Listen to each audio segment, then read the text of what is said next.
Magic the Gathering is a game about stories. And I think it's more than just the stories of the characters within the lore of the game. I think there's a story to the way that we play, the interactions we have on the table, and all of the gameplay that unfolds.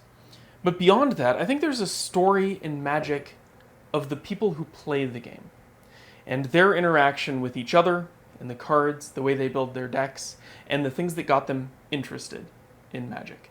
Because it's not always the first deck that you make.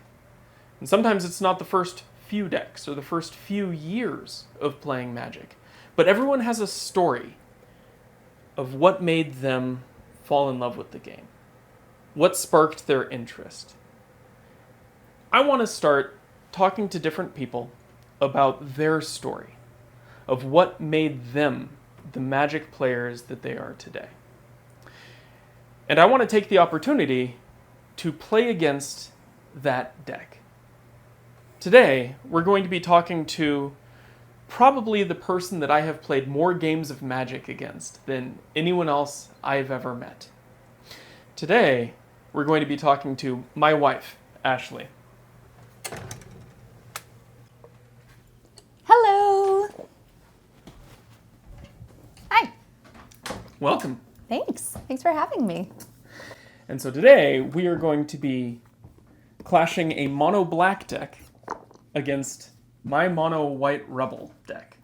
And we're going to be talking about what went into this deck and why it's so special. But first, why don't you pull up a chair and have a seat at the table? If you're a button mash hack and slash controller bash. Or a meeple moving mastermind of maps, mats, and minis. If you ruffle at the awful riffle shuffle scuffle. Yes. Or if you're a click clack, pick attack, number ball, luck sack. We're all here for the same reason. He's Jake. She's Ashley. Let's talk games.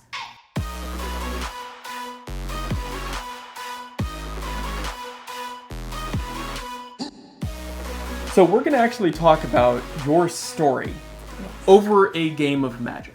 But first, before we get started, because as we all know, we don't see every card every time we play, would you like to introduce your deck? Talk about, who's the commander, what it does, what are some of the fun and weird things? I would love to. Also, I have to say, a few videos back, somebody said that this deck was not fun. So I'm also here to refute that and talk about the most fun deck of all time. I didn't say it wasn't fun. I said it was boring. Yeah, you did. And you're wrong. You're wrong. So this is my commander with my lovely sleeve. This is Obnixilis. This is the Obnixilis of the Black Oath. So he's the Planeswalker Obnixilis, and he's my commander. I bought this deck as a pre-con about 10, 11 years ago now at this point. Something like that, yeah. Yeah. Yeah. And I didn't upgrade it right away. So I started off just sort of playing it. At the time, this was not my first deck. So I'd been trying to figure out kind of what my playstyle was. I wanted to get down the rules a little bit more of Magic before I kind of settled on something that I really liked. And so I was trying to decide between something control-y, like a blue deck, or something that made a lot of mana really fast, like a green deck, or, a very angry, burny red deck, or a little creature tokens white deck, etc. And so I settled on a black deck because it does all of those things better than those things do, in my opinion. Yeah, in a boring way. And so this is my deck. So if we're looking at this and we're trying to see what's left, because I've upgraded it over the course of the 10 years that I've been playing, this is what is left of those original 100 cards that I had. So this is maybe, what would you say, like a quarter of the deck is the same? Yeah, something like that, 25 cards. Yeah, I would say it's not bad for a pre-con, keeping most of it. And it was really important to me to kind of keep that play style. So that's a lot of what those cards are. They're the cards that I felt like kind of defined what made this deck this deck. And so that's kind of why I kept them. They were cards that I was excited to draw every time I had them in my hand. And that was kind of my rule of thumb. If I was really excited to draw it every time I had it, and not just situationally, then it was probably a card that was good in this deck. Next, I found a joy and a love for combo pieces. And so really this deck is kind of a combo piece deck. It just sort of it stalls with really big scary demon creatures and some very scary token creatures. And is just sort of a medium-low threat until I try to go off and win the game, which seems to work pretty well for me. It works surprisingly consistently. Yeah, it works really consistently. And so I upgraded this deck. We put some combo pieces in. This is kind of the search that I have to get to those combo pieces. So I have, 5 pieces of search there. And then we get to kind of the meat of how this deck sort of wins at this point. And these started off as, these games are going way too long. And I found out that I like playing a lot of shorter games rather than one 5-hour game. And so I wanted something that let me win consistently on turn like 10, 11. I feel like personally my philosophy is any game should be over by turn 10 or 11. And so I started off with the Blood Bond combo. So that's the Sanguine Blood and Exquisite Bond. I said that backwards. Exquisite Blood, Sanguine Bond, sorry. And it was sort of my, I'm done with this game. I have something to search for. We can end it. And so that's what these two were. And then I just realized that I loved combos. And I had put Fraying Omnipotence in this deck because this deck is really good at recovering. It's kind of a, let's see what we have. Let's stay and play. Let's have just sort of incremental advantage. So had Fraying Omnipotence in there, discovered Wound Reflection and how well they worked together. I also have a Raving Dead in this deck, so it's not generally a combo piece because it doesn't always hit and it's too random, but it worked really well with Wound Reflection also. And so that was my second combo that I put in here. And then I recently discovered Bloodletter of Alcazatz, and that was the final kind of combo piece I have in this deck. So this deck is not really very fast, but it likes to find combo pieces, and that's generally how it wins, and it wins pretty consistently. Yeah. I will say one more thing about this deck. I do have a banned card that I play with in the 99. It's Grizzlebrand. So, have my Grizzlebrand. Before I play any game with people who don't know about this deck, I will ask them if they're okay with me playing this. And if not, I give them another option. I'm nice like that. And so my other option is Crick, Son of Yawgmoth. So I can replace this with this. And no one's taking me up on it so far. I don't know why. Yeah. But I guess they're just okay with banned cards. That must be it. I think that's it. So this is my deck. It's a lot of fun. I refute his statement that it's boring. It's just not his play style. It's my play style. That's true. And also he loses to it a reasonable amount. So he might just be mad at it. Yeah, that's it. That's it. It's spite. It's all spite. spite. I think it's spite. That's what it comes down to. No, you'd have to be crazy to not love this deck. Yeah. Yeah. Do you want to play? Well, yeah, let's get down to it. All right. Get ready to lose. Wonderful. You ready? Yeah, I guess let's get started. Okay. So we've already shuffled off Yes. camera, so we can go ahead and draw our hands. Promise, it's a real shuffle. Yes. 7. 7. Okay. And we did not figure out who's going first. Nope. Maybe not right there. I got a 4. I also got a 4. Well, I got a 1. I got a 9. Oh, this is going to be a great game. Okay, ready? What's your call? Do you want to go first? I want to go first, yeah. Okay, sounds good. Okay. I'm going to swamp Tormwhite's Crypt. Go ahead. Awesome. So to start off the interview here while we play, Okay. I think my first question has to be, when did you get started playing Magic? What's the story with you first playing? You can go. Yeah, I started. You're making me talk and play at the same time. It's the mental game. It's rough. Okay. I'm going to Reassembling Skeleton. And pass my turn. I started playing Magic in 2012. I guess that's not true.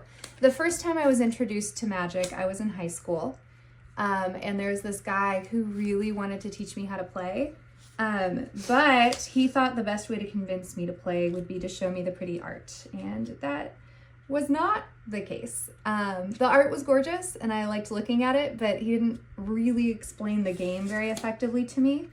And so it was a little bit rough, but it was okay. Swamp, you're making me do two things at once, sir. Commander Sphere. And I'm going to attack you with Reassembling Skeleton.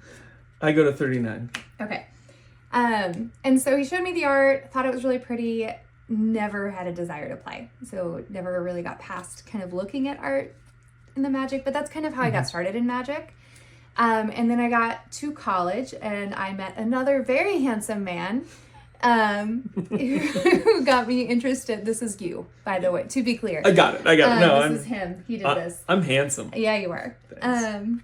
But we Commander. we started playing some other board games like Dominion, a lot of Dominion. We played Catan. We played, what else did we play? We played all sorts of stuff, Ticket to Ride, etc. And you wanted to show me this game that you thought was really cool. And it was Magic the Gathering, and you had I think it was a like mono red deck and a mono blue deck. Yes. As the first two decks. And so I picked red.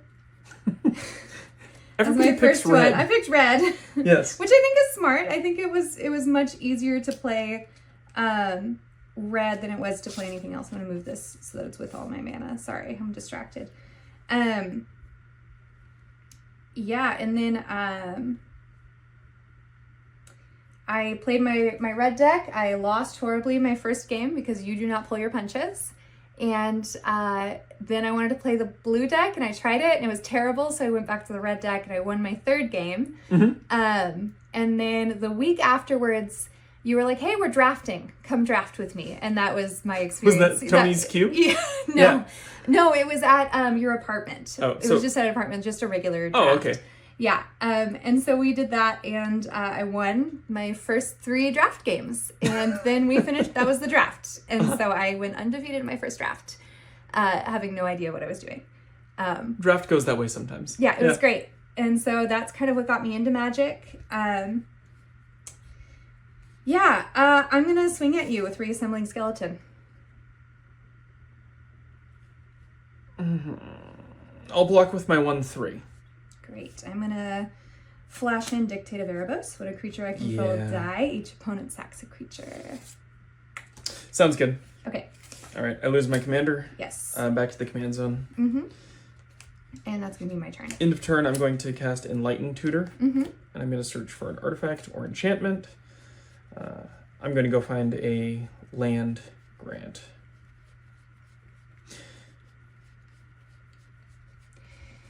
So, you briefly had a brush with Magic before, and it didn't stick. Do you think that had to do with a lack? It's obviously not a lack of gaming, because I know you played a lot of games before that. Why do you think it wasn't really your thing at first? Oh, man. I think it was because I didn't really play... I played a lot of video games. I worked at GameStop in high school. That was kind of my introduction to gaming and strategy. My family played games, but it was more kind of along the line of Uno or like Yahtzee or like BS, so very traditional games that had some strategy, but they had very few pieces. And so when I looked at Magic, especially when I looked at Commander, and there was 100 different cards where a majority of them did something completely different, that seemed really overwhelming to me. And I think it was just not explained well initially in a way that made sense. It was more just sort of, hey, come play this game. I really like it. Look at this pretty art. It's going to be fine. You'll love it. Which was not very convincing. Yeah, that makes sense. Yeah. And so then after I'd played Dominion and gotten kind of more used to seeing kind of a board that had a lot of different options, I felt a lot better stepping into a game that was a little bit more complicated. Also, the person who was introducing me the second time did a much better job breaking down that it wasn't these cards all did something different, It's that there were kind of categories of cards, and if I knew the category, then I probably would understand what every other card did, which helped me feel a little bit more confident in it. So nice. Yeah. Yeah. I play Mark of Asylum, prevents all non-combat damage to creatures. Gross. And this land grant is going to let me search for planes as long as you have more lands than I do. All right. Do I have more lands than you? You do. I missed my land drop just now. Oh, okay. So I'm going to pass the turn to you. And then my follow-up question to that is, once you learned how to play Magic, what drew you to this deck in particular? Because I know this wasn't the first deck that you made. So how did you go from starting off first playing with that mono red deck to getting into Commander and playing this deck, following your flawless draft performance? Flawless. I like winning. So that's what kept me coming back. No, I'm gonna go down 2. So I take 2. I'm at 38. He is at 1, and I need a 5/5 flying. Yeah. So what drew me to this deck? So we were on a date, and we really both liked playing Magic at this time. I played a couple of different decks. I think my first deck that was just a precon was a Mael deck. I liked the idea of kind of bigger creatures, obviously. And I liked a little bit the randomness. I thought it was kind of fun to get to dig through my deck and see if there were things that I could play and get to play that. But I was a little bit frustrated because we hadn't fully built it out, and that precon was not it wasn't set up to run flawlessly. So I feel like I missed more often than I hit with my L, which was a little bit frustrating. So we decided we were going to buy a bunch of precons.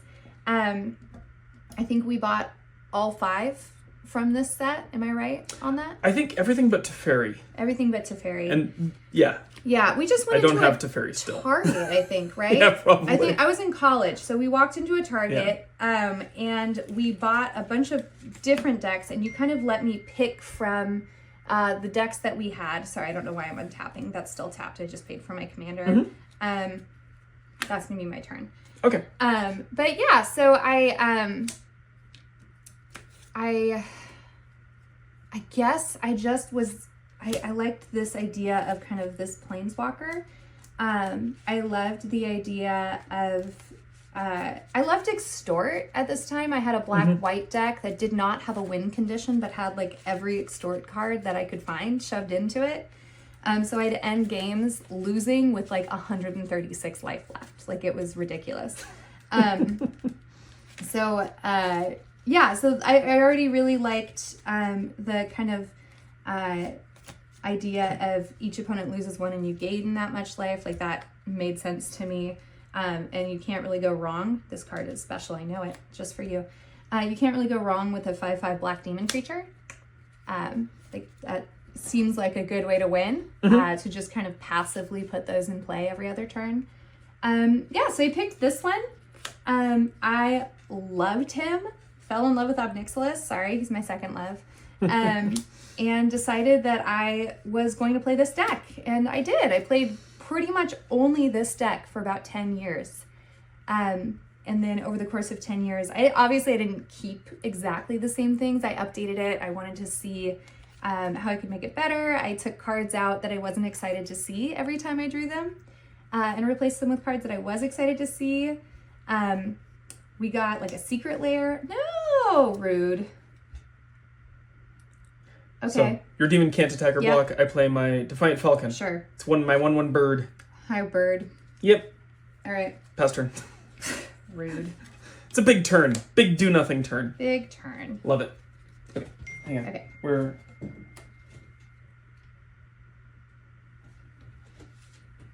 All right. Pass turn. Okay. Pass turn. All right. Let's see. So I have. Do you have anything in your graveyard? Just the instant? Enlightened Tutor. Okay, cool.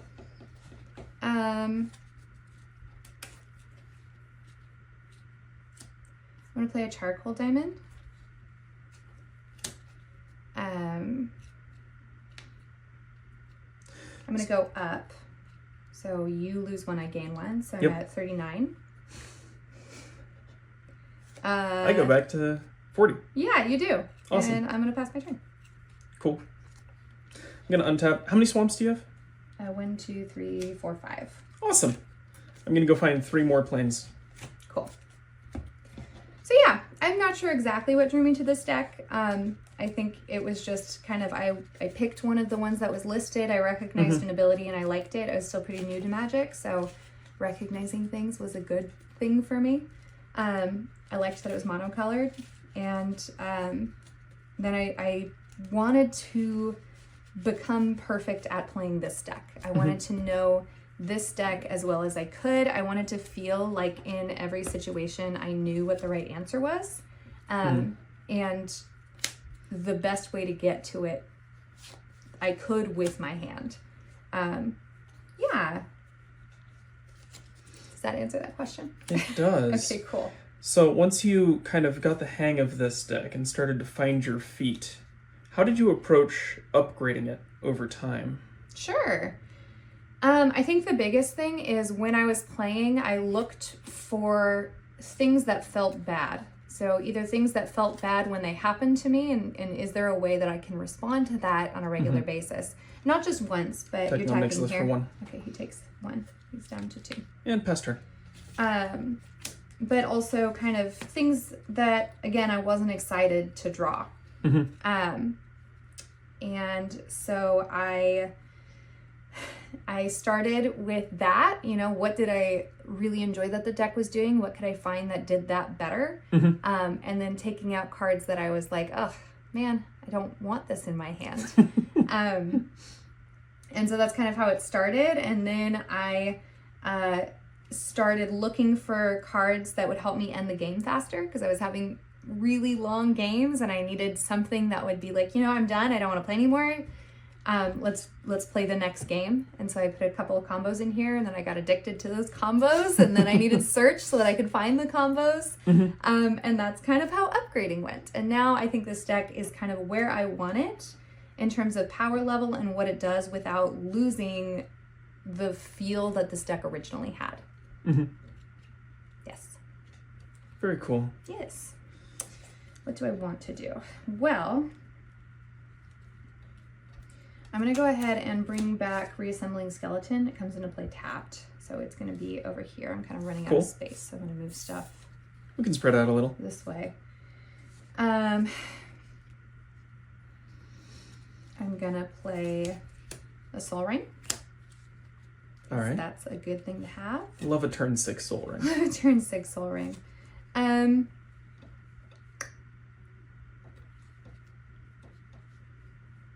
Yeah. I guess I'll go up again. So 4. You take 1, I gain 1. Back to 39. I am at 40.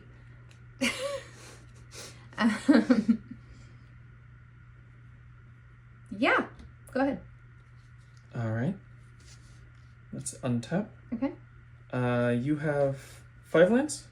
Yes. Okay, so we're tied on lands. I no longer get to pull planes out of my deck. No fancy pants for you. No.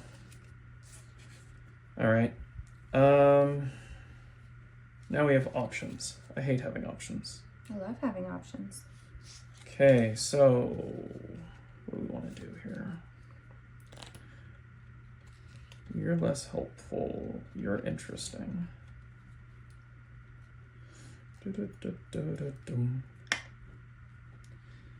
Tap for 2. I'm going to play Konda's Banner. Okay. And then I'm going to pay 2 and equip it to Lynn's Civvy. Okay. So all creatures that share a color with Lynn's Civvy or a type with Lynn's Civvy get +1/+1. Nice. And then my Defiant Falcon is going to attack your up next list for 3.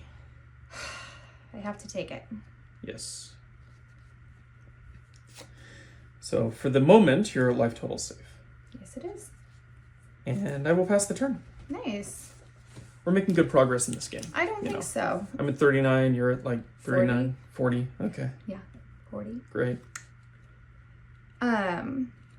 Sick. Love that for me.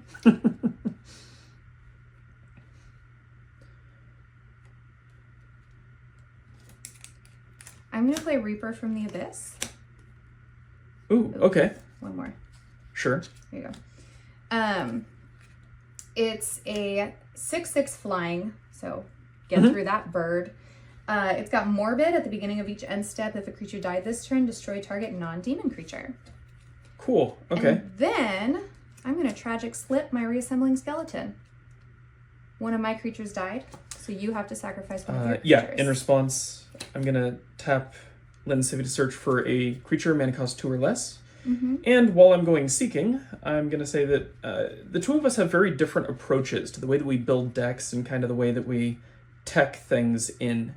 So, in that regard, what do you think is the biggest thing that you've kind of discovered or learned over the process of upgrading this deck? Because I keep making new decks, and you've kind of been really honing in on this one in particular. So, what is your biggest discovery? I sacrificed Defiant Falcon. Making sure you have a win condition. That's important. No, but yeah, I mean, if we're talking about the fact that this is probably the second deck that I really ever built, my first deck didn't really have a win condition. It had a lot of stuff that I really liked, which I think is pretty common with people building first decks. Yeah, absolutely. But no, I think you need to have in your deck a way to end the game. And so in my case, I think that you should have a combo of some kind. It doesn't need to be a turn 2, turn 3. Like my combos in this deck, unless I'm incredibly lucky, are really turn like 6 through 10. Yeah, it's all a lot of mana cost. It's all a lot of mana cost. So it's really expensive.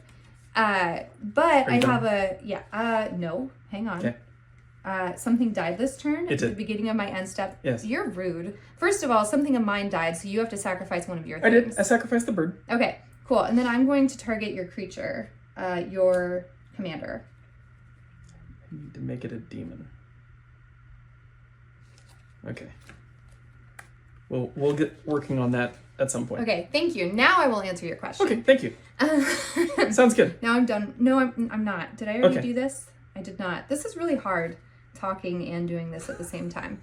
I think you're doing it on purpose. Maybe I'm a little going bit. up. You take one, I gain I got a one. 38. I'm at 41. That's fine. Thank you. Sorry. Now I'm done.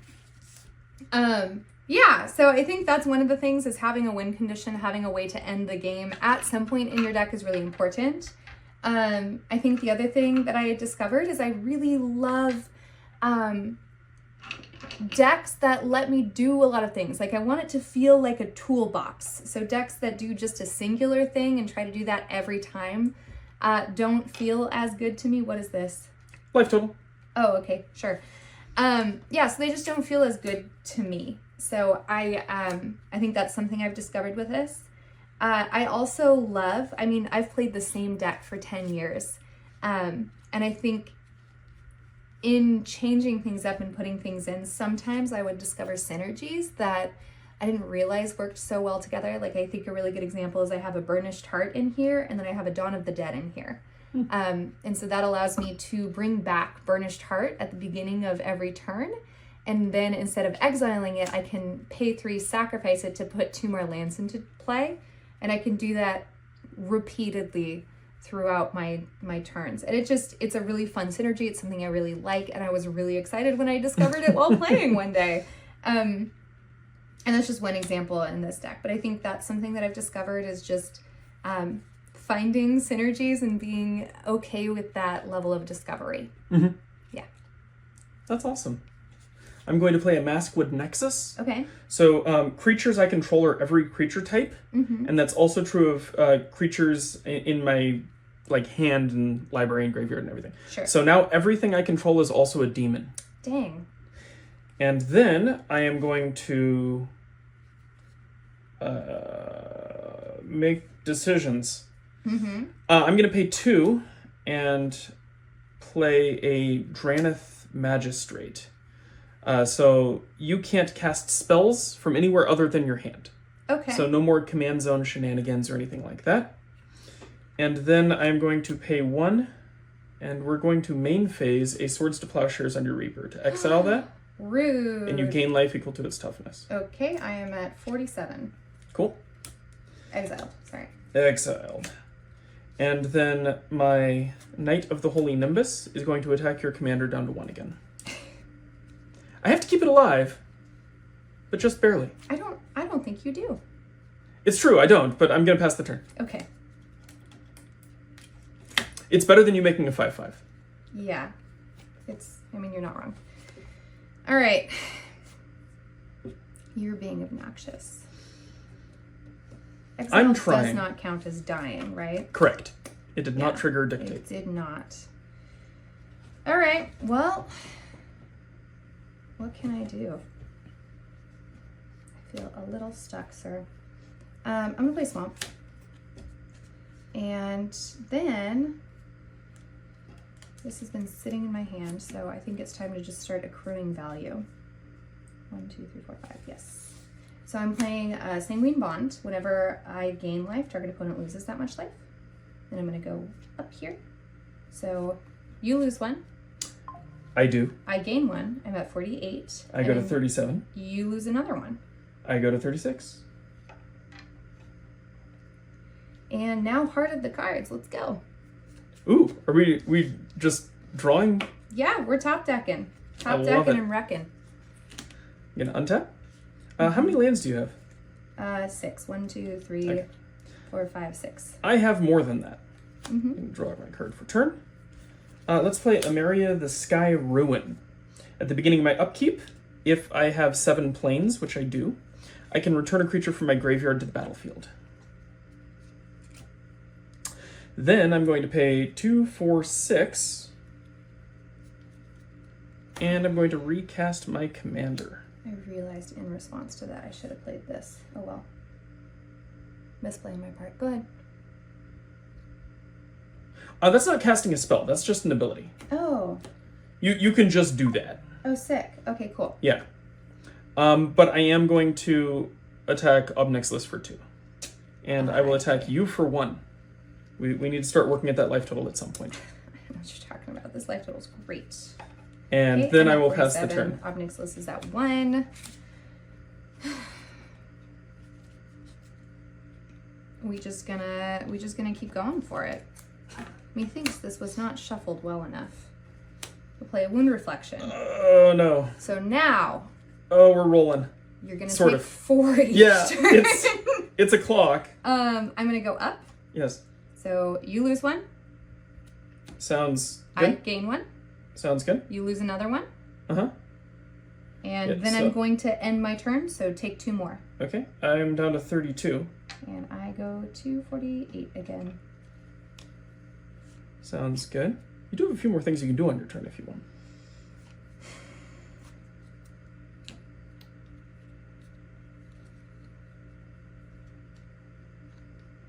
I could get rid of your graveyard. I guess I could draw a card. Yeah. I'll go ahead and sacrifice Commander Sphere. Mm-hmm. Oh, well, I'll tap sacrifice Commander Sphere and then Sure. draw a card. So I have 1 floating. Mm-hmm. 1, 2, 3, 4, and then the 1 from Commander Sphere. Yes. 5. Ghoulcaster Giza. That's a good start. It is a good start. We'll see what happens. Oh, that makes... Okay. A lot. Neato. Okay. Are you done? Yep. So I'm going to untap. I have an upkeep trigger on Emeria the Sky Ruin. Okay. I control 7 planes, so I can return a creature from my graveyard to the battlefield. Sure. So I In am response to my going turn, to it's exile great. my graveyard to a Tormod script. Awesome. I'll draw a card for turn. And I'll play another planes. And now we have mana. We have a lot of mana, which is kind of cool. Yeah. So let's go ahead and start by tapping 2. And we're going to equip our Konda's Banner to my Lin Civi. Okay. This is going to buff all my creatures +2/+2. Okay. They're all white. They're all creature types. But they will get +2/+2. Yes, they will. Now, 3, 4, 5, 6, 7. I am going to ask you, in terms of deck building, and Right. getting to this point, you have a fairly strong deck, and I know you've branched out to build a couple more that you rather enjoy. I guess my question would be, kind of where do you want to go next? What is your plan forward? Yeah. I think one of the things that I didn't mention before that I discovered is I really like playing black as a color. I like, both of them at up next list. He will take it Sounds and good. die. He is back in the hand zone. Go ahead. And so I want to, so I've built a black-white deck, a black-red deck, and I've decided I want to build all of the dual color decks that have black in them. So I still need to go black-green, black-blue, that's it. Black-green and black-blue. Yes. Yeah. I guess black colorless, but that's what this is. This is kind of black colorless. Yes. Yeah. But yeah, so that's kind of my next step, and then maybe we could do 3 colors. Nice. But we'll see. But I'd love to build a competitive EDH deck. I have my Crick waiting for me, but I also really I have a 60 card coin flip deck that I really enjoy. I like the chaos. And so I think building a coin flip EDH deck would be really fun also. And then just kind of continuing to get better at Magic. I think one of my problems playing this deck for so long is I got really good at playing monocolored decks. So getting a little bit better at understanding colors outside of black, and doing a little bit better at remembering card names, because I have nicknames for almost every card in this deck. So if you asked me what was in this deck, I would not be able to tell you exact card names. Like I have like Gary, which is Grey Bertrand of Asphodel. And Yes. I have... I think everyone knows who Gary is. Yeah, but like... No, there's Gary, there's Bob, there's Tim. Yeah. But then I also forget which Obnixilis I'm playing, because I'm like, I don't know, it's Obnixilis the Planeswalker. It's the best one. Like, that's the one I'm playing. It's one of the better Obnixilis Planeswalkers. Yes. Well, it's the only one that you can play as Commander. It is the only one you can play as Commander. Yeah, True. so when I say the Obnixilis Planeswalker, people know what I'm talking about.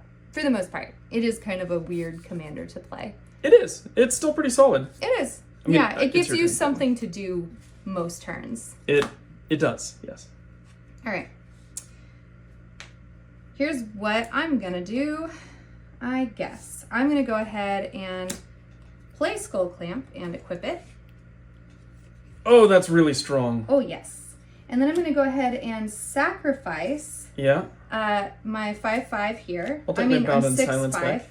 Yeah, you can have that back. Okay. It's a 6/4. So Wonderful. I make 6 2/2s. Yes, you do. And I get to draw a card. 2 cards. 2 cards, sorry. Here's this. I have to sacrifice a creature. You do. So in response, I'm going to pay 3 and tap Maskwood Nexus to put a 2/2 changeling into play and sack that. All right. Sounds good. Now I have 6 2/2s. You have 2 draw triggers. I have 2 draw triggers. I am going to play a Swamp for turn. I'm going to tap Diabolic Intent. Oh, no. No! I'm going to... so now I have 5 of these. So I sacked another creature. One of your creatures dies. Yeah, I have to sacrifice a creature. Yes. And then... I need to find my win condition. Oh, your light bulb turned off. Oh, we lost one. Oh, well. That's okay. I need to go searching. Let's tap 2. We'll use Linsivy, go grab a Rebel, and we're just going to dump this one into the yard. So we are searching for a 2 mana or less Rebel. That's actually interesting. I'm going to search for Oswald Fiddlebinder, who is now a Rebel thanks to Maskwood Nexus. And then I'm going to sacrifice my knight. This allows me to go find some artifacts. So we'll see if I immediately die. I'm trying really hard not to. Well, do you have a response to Fraying Omnipotence? Because if not, then you die on my Oh, that's step. true. Oh, Wound Reflection. I was only thinking about the other one. It's life loss too. There's nothing I can do. No. Darn, I do actually have an answer, but I'm out of searchers. That seems like a you problem. You've betrayed me. That's okay. That's okay. At best, it helps me survive till my upkeep. Okay, well that's game. Shoot. Good game. Good game. It did what it was supposed to do. It did. Combos. That's heartbreaking. I mean, not for me. No, not for you. Is this why you said this deck wasn't fun? Well, you got me. I did. Good game. Thanks, good game. Okay, well, that's what your deck does. It is. I had fun. Did you have fun? I had a lot of fun. Isn't this deck so fun? It was great. It was so fun. Most fun. Yeah, I loved it. I got to do so many things before I instantly died. See, it wasn't boring at all. No, it was good. I killed like 3 creatures and then died. You had me in a pretty hard lock. I was about to. Yeah. It was really close. I was a couple turns from stopping you from doing anything and killing all of your enchantments forever. Which sounds way less fun than my deck does. Yeah, maybe a little bit. But I wanted to ask you one last question before we go. And that's, as somebody who really loves playing Magic and has been playing for almost 10 years now. More than 10 years, sir. More than 10 years 12 years, thank you. Right, we're old. Yes. Cool. What would you say to somebody who's just getting started? Someone who's new to the game, maybe new to gaming in general, and hasn't yet found the deck or gameplay or deck building that really clicks with them. What advice would you give? Sure. So if you're new, hi, welcome. If you are starting, I think one of the most important things about playing Magic is who you're playing with. You can walk in and have just the best deck and be so excited to play it, but if you play against a group of people that hate combos, it's going to feel bad to win. Or if you show up and you are excited, but your power level is completely different than the people you're playing, that's going to feel bad too. And so it's important to not only have kind of prior game discussions, but it's also important to find your people. I've walked into Magic shops and just had some of the best experiences playing with new people. We went to Magic 30 a few years ago and I got to play with so many people and I had so much fun. But I've also had experiences where I've walked into Magic shops and I didn't feel welcome. Either because I was a new player and they were not excited about me taking 10-minute turns, which is valid, but they just weren't, that wasn't what they were expecting, or that wasn't what they were hoping for in a game. Or, on a less positive note, I've definitely had experiences where I've walked into game stores, even after 10 years of playing, and people see that I'm a woman and they assume that I don't know what my deck does. And they'll try to play it for me or tell me I'm playing it wrong, or they'll touch my cards without asking, or they'll start shuffling for me without asking, etc. And so knowing when to kind of walk away, I think, is just as important as knowing how to play the game. I think everybody who plays Magic deserves to have a good experience, and just because somebody's a really good Magic player doesn't mean that you are going to have a good experience playing with them. And so I think it's important to know that if you have a bad experience, it's okay to walk away and try playing with other people. And it's important to find your people, right? So find people you want to play with, find people who like your play style, find people who are at your power level. Try playing at a whole bunch of different places and different venues, because you're going to find some wonderful people. Magic the Gathering has an awesome community, and it's so awesome to get to be a part of it. I agree. Yeah. I think it's a lot of fun. Yeah. Also, sorry, to answer the second part of your question, you asked about how to find your deck. Trying lots of decks, right? You find something you might like, but if you don't try things that are completely different, you might never know if you really like playing it or not.